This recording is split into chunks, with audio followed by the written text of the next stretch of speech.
예, 오늘은 거룩을 전염시켜라 라는 제목을 가지고 함께 말씀을 듣도록 하겠습니다. 제가 꽤 오래 전인데요. 중고등부 담당 교역자를 할 때였어요. 근데 이제 그 부서의 부장 집사님이 강사를 한 분 섭외해 오셨어요. 근데 이 강사가 무슨 내용의 강의를 했냐면 대중문화 속에 교묘하게 숨어있는 666의 그 표지가 있다. 성경에 이 악마의 표를 받으면 구원받지 못한다고 했는데 그렇기 때문에 우리가 주의해야 한다. 그냥 막 내가 좋아하는 가수 음악이라고 막 듣고 있고 이러면 안 된다. 모르고 속아 넘어가면 구원에서 멀어질 수 있다라는 내용의 강의였어요. 여러분 그런 강의 들어보신 적 있으세요? 그런 내용의 이야기? 예. 요한계시록을 단단히 오해한 강의 내용에 제가 전혀 동의할 수가 없었습니다. 그리고 학생들도 오해하고 또 두려움에 떨까 걱정이 됐어요. 그래서 마치고 학생들에게 이야기를 했습니다. 하나님의 사랑에서 우리를 끊어낼 수 있는 것은 아무것도 없다. 설령 강의 내용이 사실이라 하더라도 너무 두려워할 필요가 없다. 두려움에 시달리기보다는 하나님의 사랑 안에 거하기 위해서 더 애써야 한다라고 이야기를 했습니다. 꽤 오래전 이야기예요. 꽤 오래전 이야기인데 요즘 한국 교회를 보고 있으면 그때 그 장면이 떠오릅니다. 한국 교회의 모습이 두려움에 사로잡힌 것처럼 보이기 때문이에요. 교세가 점점 줄어들고 있고 정치적인 영향력도 줄어드는 듯한 상황이 교회 지도자들의 위기의식을 불러일으키고 있는 것 같아요. 그래서 점점 더 교회는 안전을 위한 벽을 높이 세우고 그 뒤에 숨어있기 위해 애쓰고 있는 것 같습니다. 이런 두려움은 자녀 교육 문제에 극명하게 나타나는 것 같아요. 여러분 사람들이 가장 중요하게 생각하는 것 중에 하나가 자녀 문제입니다. 그래서 가장 두려움을 많이 느끼는 것도 자녀의 문제인 것 같아요. 몇몇 기독교 대안학교들을 보면, 물론 좋은 학교들도 있겠죠. 몇몇 기독교 대안학교의 모습을 보면 사람들의, 특별히 신앙인의 이 불안을 반영하고 있는 것처럼 보입니다. 이 기독교 학교를 통해서, 기독교 대안학교를 통해서 신앙의 유산을 물려주려는 노력은 참 귀해요. 그러나 세속적인 가치관으로부터 우리 아이들을 지켜야 한다라는 불안감 때문에 어떤 그 안전지대를 만들어서 그 안에 우리 아이들을 가두고 있는 것처럼 보이기 때문입니다. 이런 교회의 두려움은 타자에 대한 배제와 혐오로 나타나기도 합니다. 주류 교회들의 극우화, 또 여러 소수자들에 대한 차별과 혐오는 이런 두려움의 반영처럼 보여요. 우리의 불안을 해결하기 위해서 위협으로 규정한 이들과 우리 사이에 단단한 벽을 세우고 우리만의 안전을 도모하려고 시도하는 겁니다. 교회들의 구체적인 주장을 보면 더 분명해집니다. 교회들은 이렇게 얘기를 해요. 이렇게 얘기하면서 벽을 세웁니다. 뭐라고 얘기를 하냐면 성소수자 차별을 금지하면 우리 자녀들이 피해를 입는다. 또 이슬람 난민을 허용하면 우리 가족의 안전이 위협당한다. 진보적인 가치관을 받아들이면 이 나라가 공산화되어서 우리의 신앙의 자유가 없어진다. 교회는 이처럼 우리의 안전을 위해서, 우리 가족의 안전을 위해서, 우리 자녀의 안전을 위해서 라는 주장을 바탕으로 차별과 혐오의 행동을 합니다. 저는 이런 교회의, 우리 교회의 모습에 의문이 들어요. 우리의 구원과 거룩함, 우리가 믿는 예수님이 그처럼 연약할까? 우리 하나님이 쉽게 깨어지는 연약하고 얇은 유리잔과 같은 분이신가? 왜 우리는 온 세상의 주인이신 예수님을 믿으면서, 하나님을 믿으면서 세상을 두려워하고 높은 벽을 쌓고 있을까요?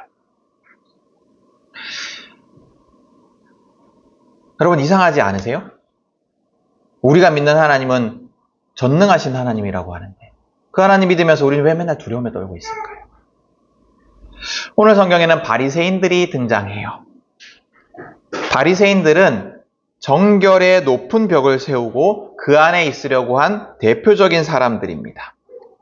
특별히 이 바리새인들은 식사 자리를 성전의 제단처럼, 제물 올리는 거룩한 제단처럼 유지하려고 했습니다. 그래서 절대 부정한 사람들과는 식사 자리를 함께 하지 않았어요. 부정한 사람들과 식사를 하면 자기들도 부정한 사람이 된다라고 생각했기 때문입니다.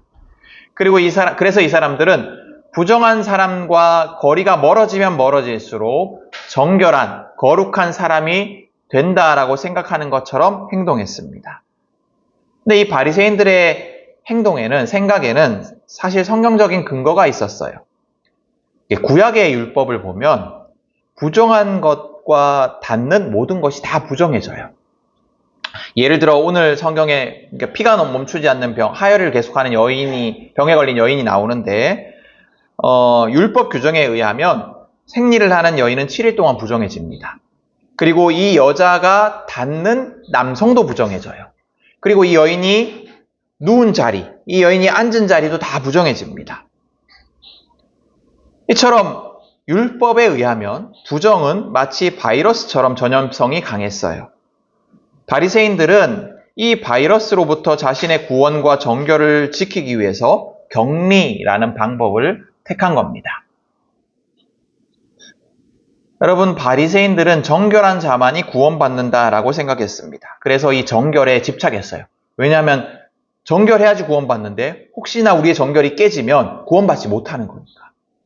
그래서 자기 구원을 위해서 정결에 집착을 했습니다. 만약에 부정한 자와 식사를 같이 한다거나 접촉한다거나 하면 내가 부정해질 테니까 그런 행동은 절대 피해야 할 행동이었어요. 내가 구원받지 못한 행동이니까 절대 피해야 할 행동이었습니다. 그래서 그들은 부정한 사람들과, 부정하다 말하는 규정된 사람들과 식사는 말할 것도 없고 접촉조차 하지 않으려 했습니다. 여러분, 요즘 그 뉴스나 기사를 한번 보십시오. 우리 사회에 차별과 혐오의 자리에 늘 교회가 있어요. 교회는 위험을 이야기하고 안전을 이야기합니다. 우리의 안전을 위해서, 우리가 위험에 빠지지 않기 위해서 어떤 이들을 격리해야 한다, 어떤 이들을 받아들여서는 안 된다라고 이야기합니다. 저는 이런 한국 교회의 모습에서 바리새인의 모습을 보게 돼요. 예수를 믿는, 바리새인을 비판하신 예수를 믿는 이들이 모인 공동체가 교회인데 예수를 닮는 것이 아니라 예수님께서 비판하셨던 바리새인의 모습이 교회 속에 보이는 겁니다. 여러분, 예수님은 세상에 사랑을 전하라 하셨지만 교회는 바리새인을 따라서 벽을 쌓고 그 안에서 우리의 안전만을 도모합니다. 그렇게 우리의 안전만을 도모할 때 우린 예수님의 명령을 따를 수가 없습니다. 세상을 향하여서 선한 영향력을 미칠 수가 없어요. 벌써 우리 교회 모습들이 그런 것 같아요. 안타깝게도 이제 생각해 보십시오. 안타깝게도 이제 교회는 세상에 대한 영향력이 없어요. 사람들은 이제 교회를 자기 이익만을 위해서 활동하는 이익 집단으로 여깁니다. 그러나 여러분, 오늘 성경 속 예수님은 어떻게 행동하십니까? 예수님은 바리새인들이 세워놓은 그 정결의 벽을 의도적으로 깨트리십니다. 부정과 정결의 경계선을 의도적으로 무시하세요. 그래서 로마를 위해서 일하는 세리, 로마 황제의 얼굴을 새겨놓은 부정한 돈을 만지는 세리인 마태를 제자로 부르십니다. 바리새인들은 접촉하기조차 꺼리는 부정한 세리 마태를 언제나 가까이에서 함께 생활할 제자로 부르십니다. 그리고 오늘 그의 집에 가서 그가 차려놓은 식탁에 앉아 함께 식사하십니다. 그런데 여러분, 마태로 인해서 율법에 의하면, 그리고 바리새인들의 생각에 의하면 마태로 인해서 예수님께서 부정해져야 할 것 같은데 그것이 아니었어요. 마태로 인해서 예수님이 부정해지는 것이 아니라 반대로 예수님으로 인해서 마태의 삶이 변화됩니다. 그뿐 아닙니다. 우리 뒤에 이어지는 이야기 속에 12회 동안 계속해서 하혈을 하던 여인이 예수님을 만져요. 예수님을 만져요. 율법대로 하면 하혈한 여인, 부정한 여인이 예수님을 만졌기 때문에 예수님도 부정해져야 합니다. 그러나 반대의 일이 벌어져요. 예수님을 통해서 여인을 부정하게 하던 병이 낫게 됩니다. 부정한 여인이 정결해진 거예요.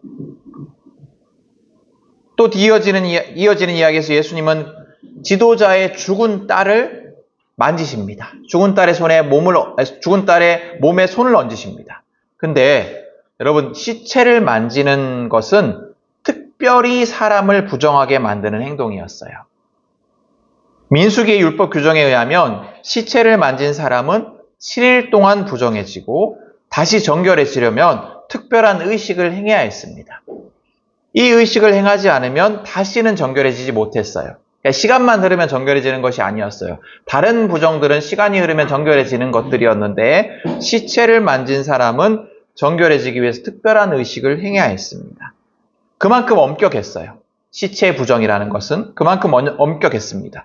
그런데 그 시체조차 예수님을 부정하게 하지 못합니다. 오히려 예수님이 지도자의 딸을 만지자 딸이 다시 살아납니다. 부정한 시체가 정결한 생명이 됩니다. 여러분, 이처럼 예수님을 통한 하나님 나라는, 예수님을 통해 임한 이 하나님의 나라는 이전의 부정에 대한 율법의 규정을 역전시킵니다. 세상의 부정이 예수를 부정하게 만드는 것이 아니라, 부정하게 전염시키는 것이 아니라 예수님의 놀랍도록 풍성한 생명과 거룩함이 부정한 여인을 치유하고 죽은 딸을 살려냅니다. 부정이 전염된 것이 아니라 거룩함이 전염된 거예요. 여러분, 우리 주님이신 예수님의 거룩은 정결을 지키기 위해 벽을 높이 세우고 더러운 물이 튈까 피해 다녀야 하는 나약한 거룩이 아닙니다. 예수님의 거룩, 우리가 믿는 예수님의 거룩은, 또 우리가 닮아야 하는, 우리가 누려야 하는 예수님의 거룩은 부정을 완전히 압도하는 거룩입니다. 여러분, 우리가 믿는 예수님은 부정을 정결하게 하는 압도적 거룩의 주님이십니다. 그럼 예수님이 머리 대신 교회의 모습은 어떠해야 할까요? 예수님이 그렇게 압도적인 거룩의 주님이신데 그 예수님이 머리 대신 교회의 모습은 어떠해야 할까요? 예수님은 오늘 말씀 속에서 바리새인들에게 호세아의 말씀을 인용해서 이렇게 말씀하십니다. 내가 바라는 것은 자비요 희생제물이 아니다 하신 말씀이 무슨 뜻인지 배워라. 내가 의인을 부르러 온 것이 아니라 죄인을 부르러 왔다. 예수님은 이 말씀 속에서 제사와 자비를 대조시킵니다. 예수님의 말씀 속 제사라는 것은 바리새인들의 율법과 같은 의미예요. 규칙을 지킨 사람만이 거룩해지는 종교 체계였습니다. 그 체계 안에 들어와서 제사의 규칙을 준수한 사람만이 구원을 누릴 수 있어요. 그러나 예수님은 그 제사가 아니라 자비를 하나님이 원하신다 말씀하십니다. 여기서 자비로 번역된 단어는 헤세드라는 단어인데요. 이 헤세드는 원래는 하나님의 변함없는 사랑, 하나님의 변함없는 사랑을 의미합니다. 그리고 이 헤세드는 또 동시에 하나님의 변함없는 사랑을 따라서 우리도 하나님을 변함없이 사랑하는 것, 우리도 하나님을 변함없이 사랑하는 것을 의미하기도 해요. 그리고 또 여기에서는 하나님의 변함없는 사랑을 따라 하나님을 변함없이 사랑하는 우리가 하나님을 사랑하듯이 이웃에게도 변함없는 사랑을 베푸는 것을 의미합니다. 이 단어가 품고 있는 의미들은 그러니까 하나님을 사랑하고 이웃을 사랑하라는 예수님의 가르침을 떠올리게 해요.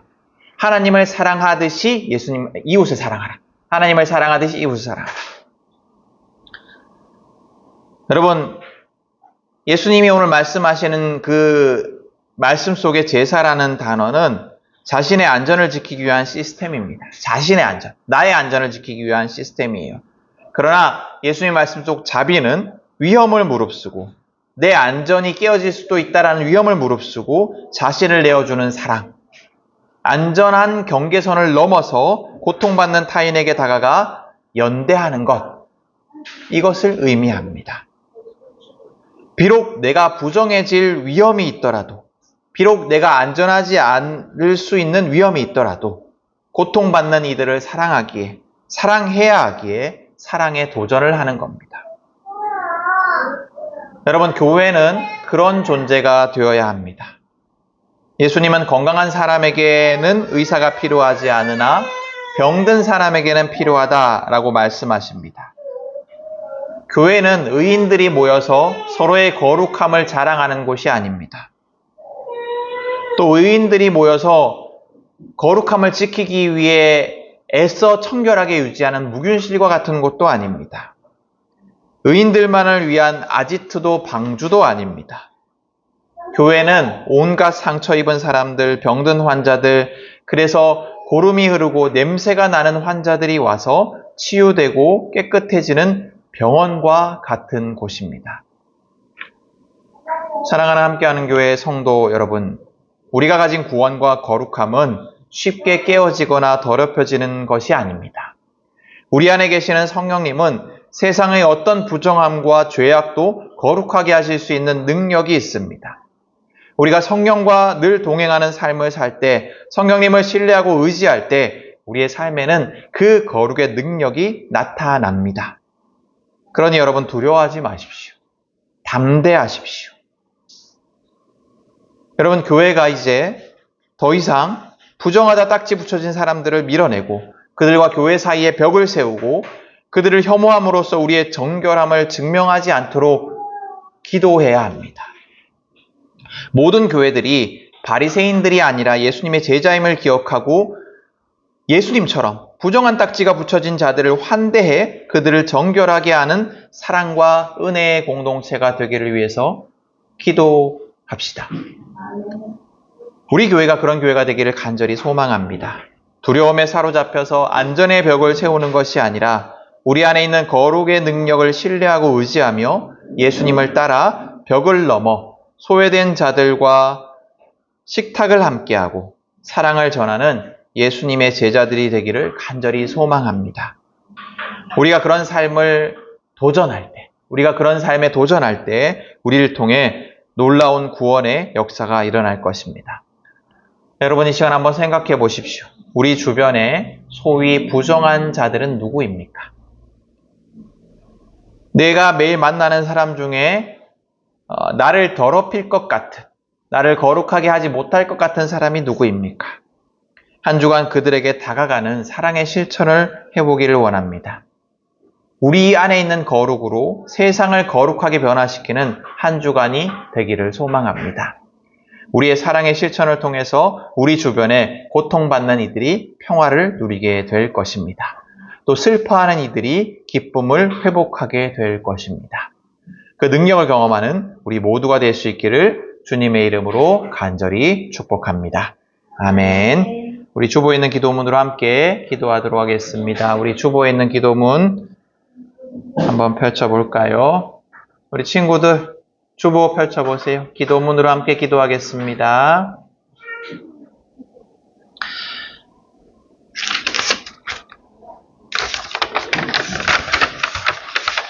함께 기도하겠습니다.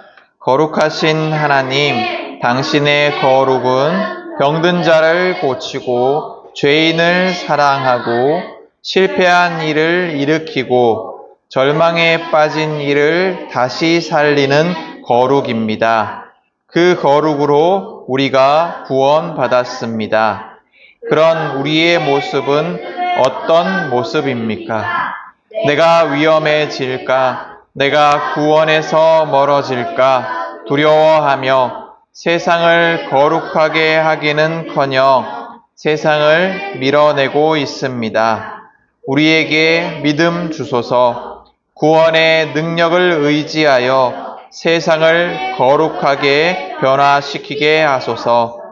우리 안에 계시는 성령님의 능력을 의지하며 담대하게 하소서.